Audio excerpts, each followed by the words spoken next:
시편 42편과 43편은 하나의 시편으로 이제 볼 수 있습니다.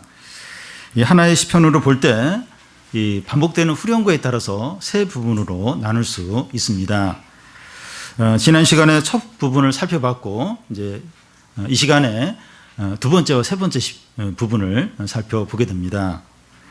시편 42편과 43편의 배경은 다윗이 도망자 생활을 하면서 성전 예배를 굉장히 사모하는 그런 배경입니다. 사슴이 시냇물을 찾아서 헤매이듯이 다윗이 살아계신 하나님을 갈망합니다. 주야로 눈물을 흘리면서 성전 예배를 사모합니다. 다윗이 이 문제를 자기 성찰로 해결하려고 했는데 실패를 하게 됩니다. 그게 첫 부분에 나와 있는데요. 그래서 이번에는 하나님께 그 문제를 가지고 해결을 하려고 합니다. 이 시편을 살펴볼 두 번째 부분과 세 번째 부분에서 이것을 다룹니다. 처음에는 자신의 성찰로 이 문제를 해결하려고 하는데 안 됐어요. 그래서 그 문제를 하나님 앞에 가지고 가서 해결을 받으려고 하는데 그 부분을 이 시간에 살펴보겠습니다. 다윗은 여전히 도망자 생활을 하고 있습니다. 그는 많은 어려움과 외로움 가운데 하나님께 기도했습니다. 근데 기도를 했는데 상황이 달라지지 않는 거예요. 그때 찾아오는 게 낙심입니다. 사람이 낙심되면 부정적인 생각이 밀려오고 불평이 나오면서 하나님으로부터 멀어지기가 쉽습니다. 근데 다윗은 어떻게 하고 있습니까? 6절을 보면 내 하나님이여 내 영혼이 내 속에서 낙심이 되므로 내가 요단 땅과 헤르몬과 미살산에서 주를 기억하나이다. 내 영혼이 낙심되므로 주를 기억한다는 겁니다. 낙심이 되면 주를 잊어버릴 것 같은데 더 기억을 합니다. 그리고 낙심이 되면 있던 믿음도 약해지고 하나님부터 멀어지기 쉬워요. 근데 이 다윗은 이렇게 낙심이 되기 때문에 내가 주를 기억한다고 합니다. 이런 사람이 신자예요. 누가 신자냐? 낙심이 될 때 하나님을 잊어버린 게 아니라 하나님을 더 기억하는 사람이 신자입니다. 다윗은 너무 낙심이 되어 힘든 가운데 있지만 하나님을 기억합니다. 그런데 그냥 막연하게 하나님 하면서 하나님을 기억하는 게 아니라 이 요단 땅과 헤르몬과 이 미살산에서 주를 기억한다는 겁니다. 이 요단 땅이라고 하는 것은 그 요단강 주변 지역을 말하고 이 헬몬은 헬몬산을 가리키는데 그 이스라엘 위쪽 북쪽에 있는 그 이스라엘과 다른 나라 그 경계 지역에 있는 그 헬몬산을 가리키고 이 미살산은 그 작은 산을 가리키는데 이 헬몬산의 어떤 산 봉우리 중에 좀 작은 산을 가리킨다고 볼 수 있습니다. 이 세 지역은 다윗이 사울왕을 피할 때 임시로 머물렀던 곳으로 보입니다. 다윗은 그곳에 머물 때 외롭고 힘들었지만 하나님께서 함께 해주시고 은혜 주신 기억이 있는 겁니다. 그러니까 막 이렇게 그 방랑자 생활, 이렇게 쫓겨 다니는 그런 생활을 할 때 이 그러니까 이스라엘 주변 지역, 그런 지역에 잠시 머물면서 그때 하나님이 은혜 주시고 함께 해줬던 그런 기억이 있는 겁니다. 이 어두울 때 작은 빛이 더 환하게 느껴지는 것처럼 제일 어렵고 힘들었을 때 하나님이 주었던 응답들, 또 은혜들을 잊지 못하는 겁니다. 그러니까 이렇게 좀 편안하고 또 일이 잘 되고 또 부족함이 없을 때 이렇게 하나님 은혜를 주셔도 그게 별로 크게 안 느껴져요. 그냥 당연한 걸로 여겨지는데 진짜 어렵고 너무 힘들 때 그때 하나님이 응답해 주시고 은혜 주셨던 건 못 잊어요. 그 너무 크게 기억을 하게 됩니다. 다윗은 이 낙심이 되었을 때, 과거에 더 힘들었을 때 하나님께서 은혜 주셨던 것을 기억하면서 위로를 받고 있습니다. 지금 너무 힘들어요. 너무 지금 힘든데 과거에 더 힘들었을 때 그때 하나님이 은혜 주셨던 거 그걸 기억을 하는 거예요. 그러면서 위로를 받습니다. 우리가 너무 힘들어서 절망이 될 때 무슨 생각을 하느냐 하는 게 중요합니다. 연민의 감정이 빠지거나 남과 비교하면서 이 불평을 하거나 하나님께 서운한 어떤 생각만 나면 더 이제 절망에 빠지는 겁니다. 이제 그러기가 쉬워요. 자꾸 이렇게 어려우면 자꾸 비교를 해요. 비교하면서 자꾸 불평이 나와요. 그리고 뭐 하나님이 나한테 잘해준 게 있어 이러면서 더 하나님께 서운한 생각들을 더 많이 하게 되고, 그러면 이제 더 이제 절망에 이제 빠지게 됩니다. 그래서 낙심이 될 때 무슨 생각을 하냐, 이게 중요합니다. 지금보다 더 힘들었을 때 하나님이 주셨던 응답들, 은혜들, 승리를 기억하는 겁니다. 그런 게 다 있어요. 다 있습니다. 저는 우리 성도들이 이렇게 전에 어려웠을 때 하나님이 응답 주신 것들, 또 하나님이 이렇게 은혜 주셨던 것, 그런 기억이 나요. 근데 이제 본인들은 자꾸 이제 그걸 잊어버리고 지금 현재 어려움만 이렇게 생각을 할 때가 많습니다. 근데 이렇게 낙심이 될 때, 지금 현재 낙심이 돼요. 그럴 때, 과거에 더 힘들었을 때 하나님이 참 은혜 주셨고 또 선물 주셨고 승리 주셨던 그걸 이제 기억을 하는 겁니다. 기억을. 그걸 기억하는 게 왜 중요한가 하면 하나님은 동일하세요. 하나님 신실하세요. 그래서 과거에 그런 응답과 은혜를 주셨으면 지금도 얼마든지 하나님이 반복해서 은혜를 주실 수 있기 때문이죠.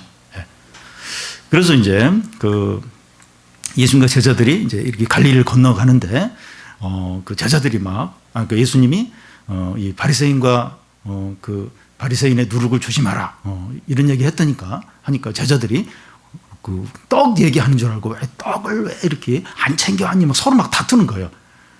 그러니까 예수님이 아니 얼마 전에 그 오병이어 기적을 일으킨 것을 기억을 못하느냐, 그 칠병이어 그걸 기억을 못하느냐 이러면서 먹을 거 가지고 걱정하는 것에 대해서 책망한 적이 있습니다. 우리는 과거에 하나님 은혜 주시고 응답 주신 걸 기억을 해야 돼요. 기억을. 왜냐하면 하나님은 동일하게 반복해서 은혜를 주시는 그런 분위기 때문이죠. 그래서 지금 낙심이 된다.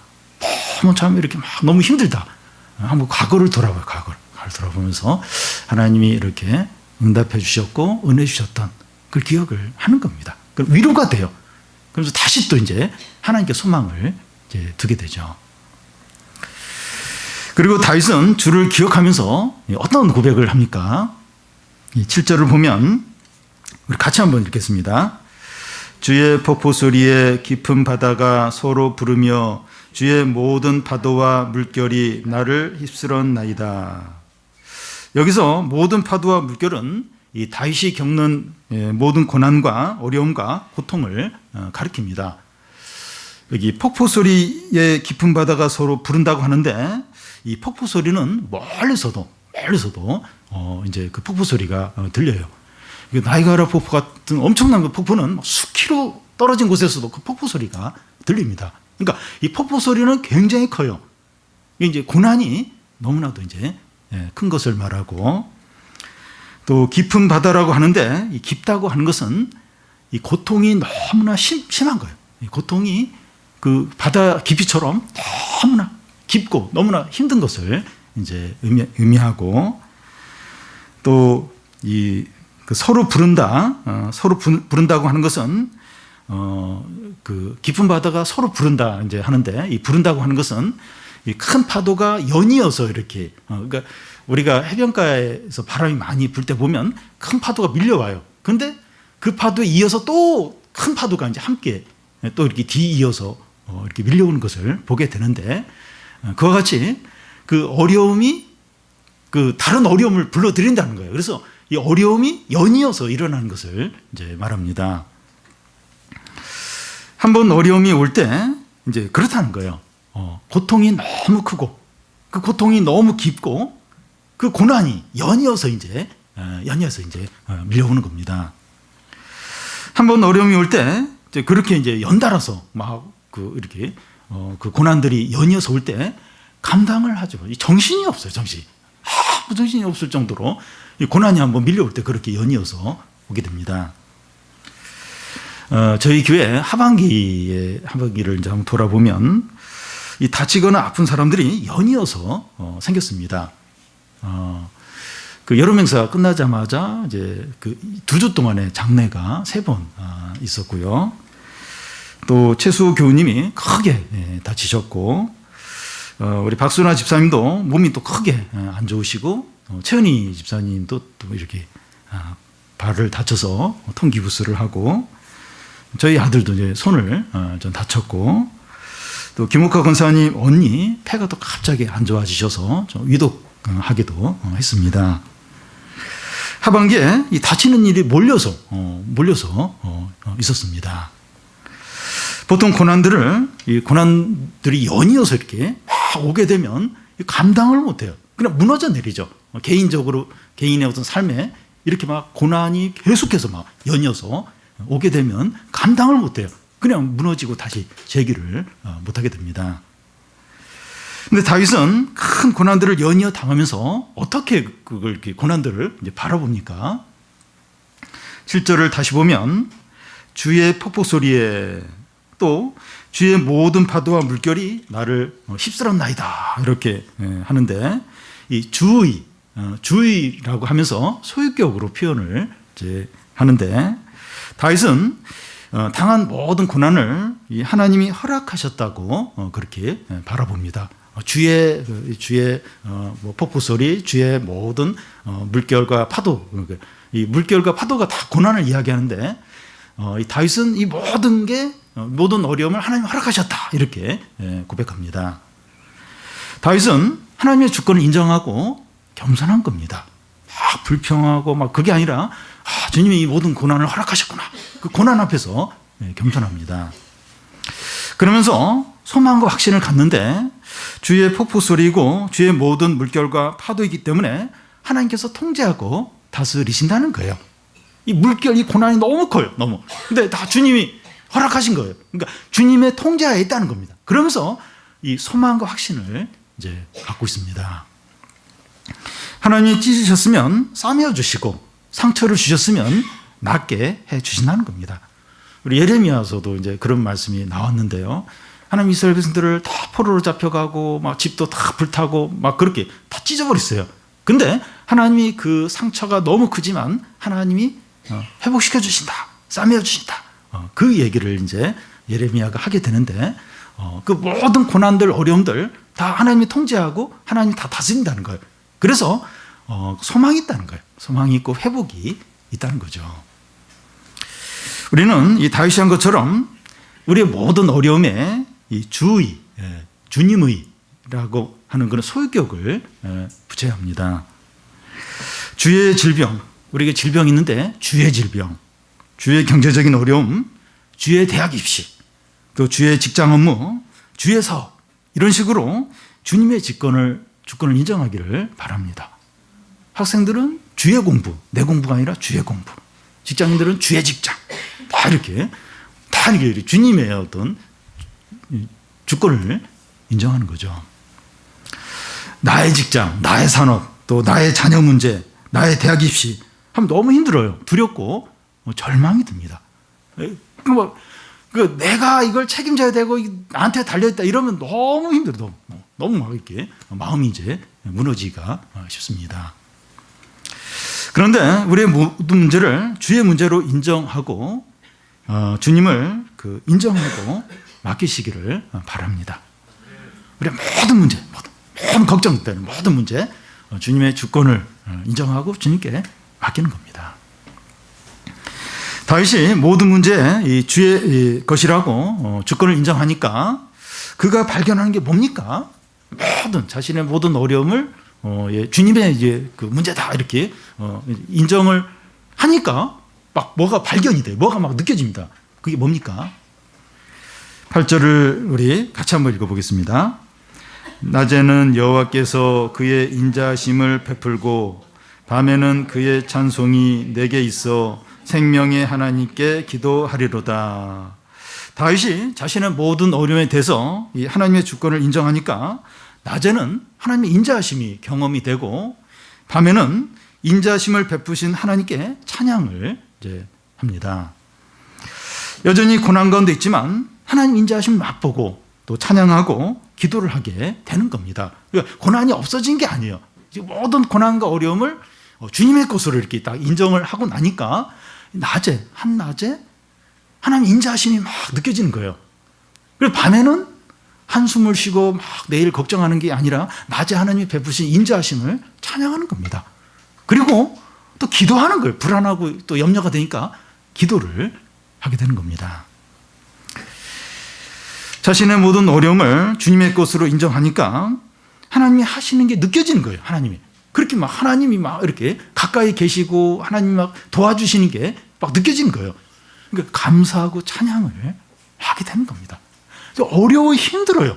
정말 여러 힘든 일들이 있어요. 고통이 너무 커요. 근데 하나님의 인자하심, 하나님의 도와주심 이게 막 느껴지는 거예요. 느껴져요. 그러면서 막 그 어려운 가운데서 감사하고 막 찬양을 하는 겁니다. 그런 분들이 있어요. 이렇게 진짜 이렇게 옆에서 보면 너무 지금 힘들겠다. 너무 좀 절망적이겠다. 너무나 고통스럽겠다. 그래서 옆에서는 그렇게 걱정이 돼요. 근데 본인은 정작 이렇게 기분 가운데 감사하고 하나님 막 일하셨던 걸 고백하는 걸 들을 때가 있어요. 왜 어떻게 저렇지? 어떻게 저렇지? 그러니까 그분은 이제 그 자신의 어려움에 대해서 하나님 주권을 인정하니까 막 하나님이 하시는 일하시는 게 보이는 거예요. 그러니까 막 그런 고백을 이제 하는 거죠. 이 생명의 하나님께 기도한다고 하는데 이 소망의 하나님께 기도하는 것을 이제 말합니다. 더 이상 낙심하거나 불평하는 것이 아니라 소망의 하나님께 기도하는 거예요. 하나님이 소망의 하나님이. 그래서 이렇게 막 기도하는 거예요. 뭐 불평하는 게 아니라 하나님께 이제 이렇게 막 불안할수록 그럴수록 하나님께 이제 기도하는 거죠. 우리 자신의 삶에 하나님의 주권을 인정하니까 감사와 찬양과 기도가 회복이 됩니다.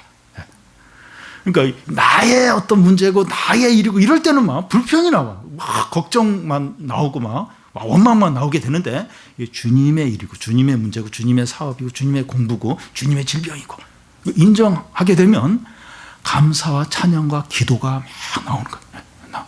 왜냐하면 하나님의 어떤 이런 일하신 공급하심이 막 느껴지고 그리고 그 하나님의 일이니까 하나님께 막 이렇게 간구를 하게 되죠. 부르짖게 되죠. 기도가 이제 막 나오게 이제 되는 겁니다. 이 생명이 하나님께 기도한다고 했는데 다윗이 무슨 기도를 이제 합니까? 9절을 우리 같이 한번 읽겠습니다. 내 반석이신 하나님께 말하기를 어찌하여 나를 잊으셨나이까? 내가 어찌하여 원수의 압제로 말미암아 슬프게 다니나이까 하리로다. 내 반석인 하나님께 말하기를 여기까지만 보면 그 다음 이 다윗이 기도할 기도의 내용은 굉장히 신앙적인 그런 내용이 나올 것으로 기대됩니다. 그런데 다윗이 그 기도의 내용은 어떻습니까? 어찌하여 나를 잊으셨나이까? 내가 어찌하여 원수의 압제로 말미암아 슬프게 다니니까? 따지고 불평하는 투로 기도합니다. 그리고 나를 이제 어찌하여 나를 잊으셨나이까 하는 것은 불신앙적으로 이제 보입니다. 그런데 하나님은 다윗의 이런 기도를 정죄하지 않았어요. 어떻게 네가 그렇게 이렇게 불신앙적으로 따지는 식으로 기도할 수 있냐? 그렇게 정죄하지 않습니다. 다윗의 기도가 보여주는 것은 이 기도라고 하는 것은 정직하고 진실하게 또 솔직하게 해야 한다는 겁니다.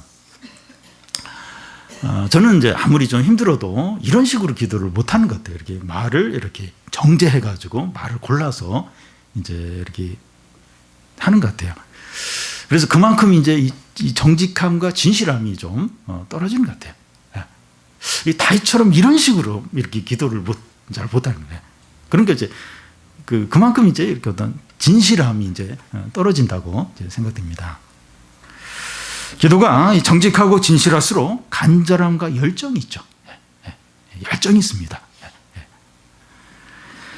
여러분 우리가 이 정직하고 진실하게 기도를 한다면 이렇게 기도하지 않을 수 없습니다. 다윗처럼 이렇게 기도하지 않을 수 없습니다. 믿음과 현실이 반대일 때가 많아요. 말씀대로 살아도 어려움이 많습니다. 그리고 이 악하고 불의한 자가 잘 되는 이렇게 막 믿음으로 살아도 막 이렇게 너무 이제 어려움이 많은 거예요. 이럴 때 마음이 상하는 거예요. 마음이 힘들어요. 그래서 이렇게 기도하지 않을 수 없다는 겁니다. 진짜 정직하다면 진실하다면 그러면서 이제 믿음으로 이렇게 살려고 한다면 기도할 때 이런 식으로 기도하지 않을 수 없다는 겁니다. 우리는 이 마음을 활짝 열고 정직하게 진실하게 간절하게 기도할 필요가 있습니다. 근데 우리는 보통 기도할 때 한 10분이나 30분 정도 기도하면 더 이상 기도할 게 없어요. 미천이 다 떨어져요. 그래서 그는 일어나야 되고. 예. 왜 그렇습니까? 왜 우리의 기도가 5분을 넘기가 힘들고 10분을 넘기가 힘들고 30분을 넘기가 이제 힘듭니까? 친구랑 대화하는 건 또 이렇게 가까운 사람하고 대화하는 건 뭐 1시간, 2시간, 3시간 막 이제 그렇게 기도할 수 있는데, 근데 이 믿음의 사람들 보면 밤새도록 기도를 해요. 밤새도록. 그리고 뭐 30분, 1시간 훌쩍 이제 뭐 시간에 매이지 않고 이제 기도를 이제 하는 걸 우리가 보게 되는데, 그 사람들은 왜 어떻게 그렇게 기도할 수 있습니까? 이 다윗의 시편은 이게 다윗의 기도라고도 할 수 있어요. 그리고 뭐 그렇게 할 말이 많고 그렇게 막 그렇게 이렇게 뭐 많이 이렇게 뭐 이야기할 게 이렇게 많은 이유가 뭡니까?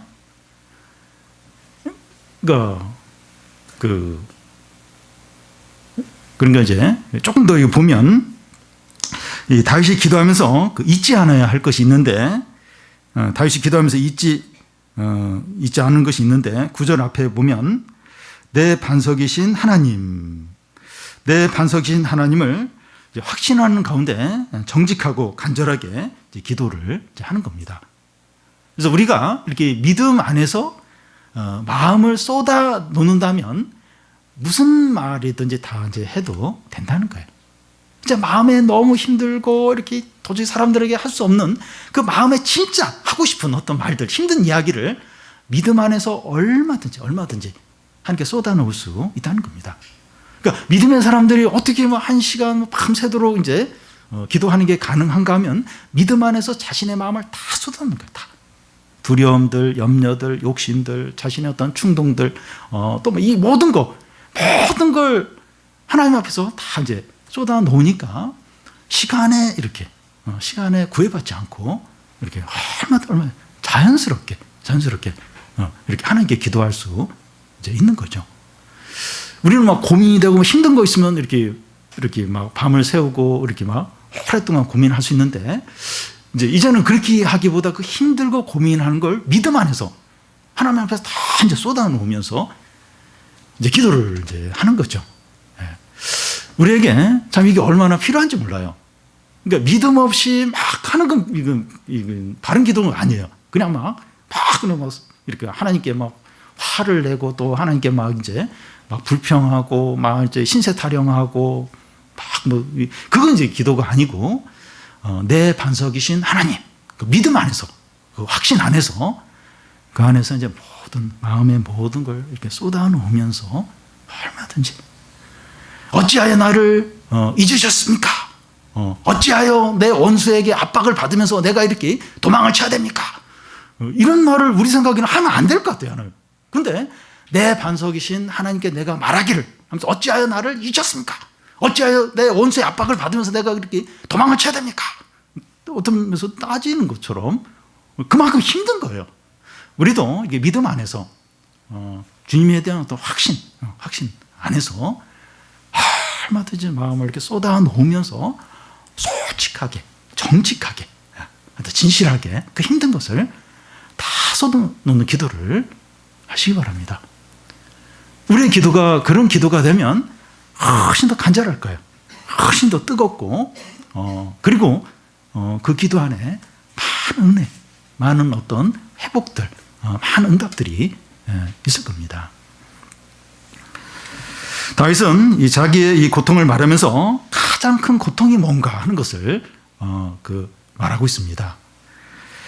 10절을 우리 같이 한번 읽겠습니다. 내 뼈를 찌르는 칼같이 내 대적이 나를 비방하여 늘 내게 말하기를 내 하나님이 어디 있느냐 하도다. 이 칼에 다칠 수 있는데 이 칼이 이제 뼈까지 이제 다치겠다면 그 상처가 너무 깊고 이제 심각한 겁니다. 우리가 몸이 아프면 이제 통증을 느끼는데 몸속에 이 뼈가 통증을 느낄 때 그 통증이 제일 심합니다. 물론 이제 살의 어떤 고통이 이제 살 안에 그것도 이제 고통이 크지만 뼈에 몸속에 있는 뼈가 막 고통을 느낀다. 이건 너무나도 이제 힘든 이제 고통입니다. 그래서 이 칼로 이 뼈를 찌르는 것 같은 고통은 가장 큰 고통을 이제 의미합니다. 그런데 사람들마다 이 칼로 뼈를 찌르는 것 같은 너무나 고통스러운 부분들이 있습니다. 각 사람마다 아주 힘들어하는 것들이 있는데 그걸 건드리면 지나치게 화를 내거나 무너지는 약점과 상처들이 있습니다. 사람들마다 뭐 좀 다를 수 있어요. 근데 그걸 건드리면 너무나 힘들어하는, 그러나 무너져 내리기도 하고 너무 크게 화를 내는 이제 그런 어떤 그런 상처와 약점들, 어떤 아픈 분들이 또 중요하게 여기는 부분들이 있습니다. 이 아이들의 경우는 주위 친구들이 뭐 욕을 하거나 흉을 보더라도 다 참는데 부모를 욕하면 참지 못하는 그런 경우가 있고, 또 과거의 상처나 자존심이나 또 자녀나 또 애완견이나 자기가 아끼는 것을 건드리거나 모욕을 하면 너무나 힘들어하면서 지나치게 화를 내는 경우가 있습니다. 왜냐하면 그것이 그 사람에게 가장 중요하기 때문입니다. 중요한 부분일 수도 있고 약한 부분일 수도 있고 상처인 부분도 이제 있는 겁니다. 다윗에게 가장 중요한 것은 하나님과의 관계입니다. 근데 주위에 있는 악한 사람들이 네 하나님 어디 있느냐 이렇게 말합니다. 하나님은, 너희 하나님 무능하다는 거예요. 너를 더 이상 사랑하지도 않고 너의 기도를 듣지도 않고 너를 버리셨고 네 지금 네 꼬라지를 봐라, 네 지금 어려움을 봐라. 하나님이 너를 사랑한다면, 하나님이 있다면 네가 지금 이런 상태에 있겠느냐, 네 하나님 어디 있느냐, 이제 이런 말을 할 때 다윗은 너무나도 힘든 거예요. 그러니까 앞에서 이야기한 대로 어찌하여 나를 잊으셨나이까, 내가 어찌하여 원수의 이 억압을 당하면서 이렇게 도망을 다닙니까, 이러면서 다윗도 지금 그 문제 가지고 힘든 거예요. 하나님 나를 진짜 버렸는가, 내 기도 응답을 안 하는가. 근데 그 악한 자들이 네 하나님 어디 있냐, 하나님 없다, 너 사랑하지 않는다. 그러니까 막 너무 그게 너무나도 고통이 되고 너무나도 그런 말을 들을 때 힘든 겁니다. 칼로 뼈를 찌른 것처럼 아픔이 너무 힘든 거예요. 배고프고 원수에게 쫓기고 또 막 이 들에서 자고 또 막 이런 것들 힘들긴 힘든데 그건 그렇게 안 힘든 거예요. 거기에 비하면 안 힘들다는 거예요. 이런 말들을 들을 때 다윗에게는 이 칼로 뼈를 막 찌르는 것처럼 그런 고통과 아픔이 있었다는 겁니다. 저는 이 사람들이 저에 대해서 이제 부정적인 말을 이제 하는 거에 대해서 그런 말 거의 안 해요. 근데 그런 말을 혹시 듣는다면 기분은 좀 나쁠지 몰라도 크게 상처는 되지 않습니다. 그런데 이 교회나 하나님의 말씀에 대해서 하나님을 경외하는 그런 게 없이 하는 말들에 대해서는 상처를 받는 것 같습니다. 뭐 그렇다고 해서 뭐 아무 말도 하면 안 되고 좋은 말만 해야 된다는 것이 아니라 저에게는 이제 그게 좀 제일 중요하고 아주 민감한 이제 부분이라고 이제 생각됩니다. 하나님을 모독하고 하나님과의 관계를 흔들어 놓는 말을 들을 때 가장 힘들어하는 사람이 신자입니다. 그리스도인은 이런 말을 듣고 나면 낙심하고 침체에 빠지기가 쉽습니다. 뭐 다른 얘기 들어도 뭐 좀 힘들긴 하지만 그건 그렇게 힘들지 않은데 어떤 자신의 신앙을 흔들어 놓는 그래서 자기 제일 중요한 부분 그걸 막 함부로 누가 말하는 그런 걸 들을 때 낙심이 되고 침체에 빠지기가 쉽습니다. 그럴 때 어떻게 해야 됩니까? 그 사람하고 싸우거나 막 말다툼하거나 이렇게 불신앙에 빠지지 않도록 해야 됩니다. 그래 맞아 네 그럴 거야, 하나님 나한테 그럴 거야 이러면서 불신앙에 빠지거나 아니면 그 사람하고 막 싸우거나 그렇게 하지 않도록 해야 됩니다. 대신에 하나님을 바라보고 기도해야 됩니다. 다윗이 한 것처럼 그 악한 자들이 그 나를 비방하여 말하기를 네 하나님 어디 있느냐 그렇게 지금 하고 있습니다 하면서 하나님께 그 문제를 그대로 이렇게 이야기하고 있어요. 다윗처럼 이렇게 그런 얘기를 들을 때 그런 어떤 얘기를 들을 때 그걸 그대로 하나님께 가지고 가야 되죠. 그래서 11절처럼 이제 그렇게 이제 해야 됩니다. 우리 같이 한번 읽겠습니다. 내 영혼아 어찌하여 낙심하며 어찌하여 내 속에서 불안해하는가. 너는 하나님께 소망을 두라. 나는 그가 나타나 도우심으로 말미암아 내 하나님을 여전히 찬송하리로다. 낙심하고 불안할 때 하나님을 더욱 바라보고 기도해야 합니다. 우리에게 고난이 닥치고 이 낙심시키는 말을 들을 때 하나님을 더욱 더 바라보시기를 바랍니다. 그러면 하나님께서 나타나셔서 도와주심으로 우리 입으로 찬양을 하게 합니다. 마지막으로 이 다윗의 현실과 그가 간절히 소망하는 겁니다. 다윗은 현재 어떤 상태에 있습니까? 43장 그 2절을 보면 주는 나의 힘이 되신 하나님이시거늘 어찌하여 나를 버리셨나이까? 내가 어찌하여 원수의 억압으로 말미암아 슬프게 다니나이까? 앞에서는 어찌하여 나를 잊으셨나이까 했는데 여기서는 어찌하여 나를 버리셨나이까 하고 있습니다. 다윗은 원수의 억압으로 계속 슬프게 쫓아다니는 자신을 볼 때 하나님 나를 버렸다 이렇게 느낍니다. 이것이 다윗 현재의 상황이에요. 계속 이 원수의 억압 때문에 막 도망자의 사는 거예요. 내가 이렇게 사는 건 하나님이 나를 버렸기 때문이다. 이렇게 이제 느껴지는 겁니다. 너무나 이제 절망적이고 고통스러운 상황에 있습니다. 이런 힘든 상황에서 다윗이 하나님께 간절히 구하는 게 뭡니까? 3절, 43장 3절, 4절을 한 절씩 교대로 읽겠습니다. 주의 빛과 주의 진리를 보내시어 나를 인도하시고 주의 거룩한 산과 주께서 계신 곳에 이르게 하소서.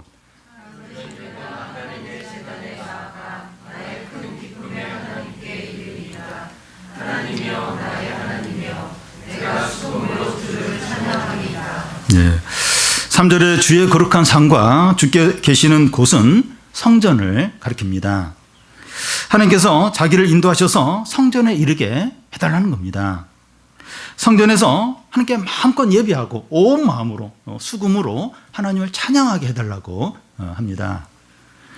다윗은 슬픈 가운데서 도망자의 생활을 하면서 간절히 원하는 것은 자기 집에 돌아가고 이제 안정된 삶을 살고 그리고 행복하게 사는 것이 아니었습니다. 지금 너무 힘들어요. 원수들의 이렇게 이게 쫓김을 당해서 도망다니 너무 힘들어요. 너무 불안해요. 사람인데 동물도 아니고 사람인데 동굴에서 자고 풀숲에서 자고 이제 그런 가운데서 다윗이 간절하게 원하는 건 이제 좀 제발 집에 돌아가게 해달라고, 이제 안정된 삶을 살게 해달라고, 이제 행복하게 살달라고. 그게 아니었습니다. 그의 기쁨이 있는데 그의 기쁨이 뭔가 하면 이 4절 중간에 나오는 것처럼 나의 큰 기쁨인 하나님입니다. 다윗에게 하나님은 큰 기쁨이고 모든 것이었습니다. 그래서 다윗은 모든 고난과 고통 가운데 있으면서도 하나님을 마음껏 누리고 즐거워할 수 있는 성전 예배를 사모하고 있는 겁니다. 그렇게 불안하게 쫓기면서 그가 간절히 원하는 것은 그의 가장 기쁨인 하나님께 예배드리고 마음껏 찬양하게 해달라고, 그걸 이렇게 간절하게 구하고 있습니다. 오늘 우리는 무엇을 사모하고 무엇이 우리의 기쁨입니까? 우리가 진짜 사모하는 것, 진짜 기쁨으로 여기는 게 뭡니까? 가족들이 다 건강하고 노후 자금이 마련되고 자녀가 공부를 잘하고 진로가 잘 열리고 직장과 사업이 잘 되는 겁니까? 다윗은 성전 예배에서 하나님을 만나는 것이 큰 기쁨이었는데 우리는 매 예배에서 하나님을 누릴 수 있어요. 또 개인적인 경건 시간에 주님의 이름을 부르면 하나님을 누릴 수 있습니다. 주님의 이름을 부르면 언제나 어디서나 하나님을 만날 수 있습니다. 그 다윗 때는 성전에 가야 어떤 면에서 이제 하나님을 만나고 온전한 예배를 드리고 은혜를 받을 수 있었는데, 지금은 주의 이름을 부르는 곳은 어디서나 하나님을 만날 수 있고 누릴 수 있습니다. 우리는 하나님을 기뻐하며 하나님을 부지런히 찾습니까? 우리는 하나님을 이렇게 기쁨으로 삼습니까? 그러니까 이 하나님을 기쁨으로 삼는다는 건 뭐 예배나 또 뭐 모임이나 또 개인적인 성경 읽기나 뭐 찬양이나 기도나 이런 것들을 다 포함한다고 하는데, 우리가 이렇게 부지런히 하나님을 찾으며 하나님을 기뻐합니까? 하나님을 찾으시길 바라요. 그러면 진정으로 기쁘게 됩니다. 진짜 이렇게 행복하기 원하면 하나님을 찾으면 하나님을 가까이 하면 진정으로 기쁘게 됩니다. 여러분 한번 과거를 한번 돌아보십시오. 언제 제일 한번 해보겠습니까? 돈이 있을 때, 뭐 아픈 사람이 없을 때, 자녀가 공부를 잘할 때, 물론 이제 그때도 기뻤지만 가장 기뻤을 때는 내가 하나님을 가장 가까이 할 때, 내가 이 은혜 가운데 살 때, 그때가 가장 기뻤을 겁니다. 우리가 진짜 기쁘길 원하고 행복하길 원하면 하나님을 가까이. 다윗은 나의 큰 기쁨 하나님이시여. 하나님을 가장 기쁨으로 이제 삼았습니다. 빨리 집에 돌아가고 빨리 안정적인 삶을 살고 그게 이제 그의 어떤 기쁨이 아니라 하나님이 가장 큰 기쁨이었습니다. 그걸 아는 거예요. 하나님이 가장 큰 기쁨이다. 이걸 다윗은 알고 이제 누리고자 했던 겁니다. 다윗은 사슬 및 시나무를 찾듯이 살아계신 하나님을 갈망했는데 오늘 우리는 주의 이름으로 구하기만 하면 성령을 얼마든지 누릴 수 있습니다. 내가 주는 물은 목마르지 아니하리니 그 속에서 영생하도록 솟아나는 샘물이 되리라. 목마른 자들아 다 내게로 오라. 나를 믿는 자는 그 배에서 생수의 강이 흘러나오리라. 우리가 성령을 구하기만 하면 얼마든지 풍성히 누릴 수 있습니다. 우리 구하기만 하면 다 내게로 와라. 목마른 자는 다 내게로 와라. 그 배에서 생수의 강이 넘쳐난다고. 지금 우리는 그런 시대에 살고 있습니다. 우리 안에 하나님에 대한 갈망과 목마름과 배고픔이 있기를 바랍니다. 하나님을 큰 기쁨으로 삼고 모든 것으로 여기시기를 바랍니다. 근데 이걸 빼앗는 게 너무나 많아요. 하나님 대신에 우리 마음을 빼앗는 거짓된 행복이 너무나 많아요. 근데 하나님을 큰 기쁨으로, 하나님을 모든 것으로 삼는 겁니다. 그래서 우리의 상황과 상관없이 기쁘고 행복하고 풍성하기를 바랍니다. 상황은 계속 바뀌어요. 상황은. 여러분 이게 좋은 일로 행복하려고 하면 행복할 수가 없어요. 계속 상황은 바뀌어요. 계속 어려움도 계속 옵니다. 상황과 상관없이 계속해서 행복하고 평안하고 풍성하려면 하나님을 기쁨으로 삼는 거예요. 예배와 또 찬양과 기도와 또 이렇게 말씀 읽는 것과 하나님을 가까이 하는, 그러면 상황과 상관없이 행복하게 됩니다. 내 영혼아 내가 어찌하여 낭망하며 어찌하여 불안해하는가. 너는 하나님을 바라보라. 그가 나타나 도우심으로 말미암아 내 하나님을 여전히 찬송하리로다. 아멘.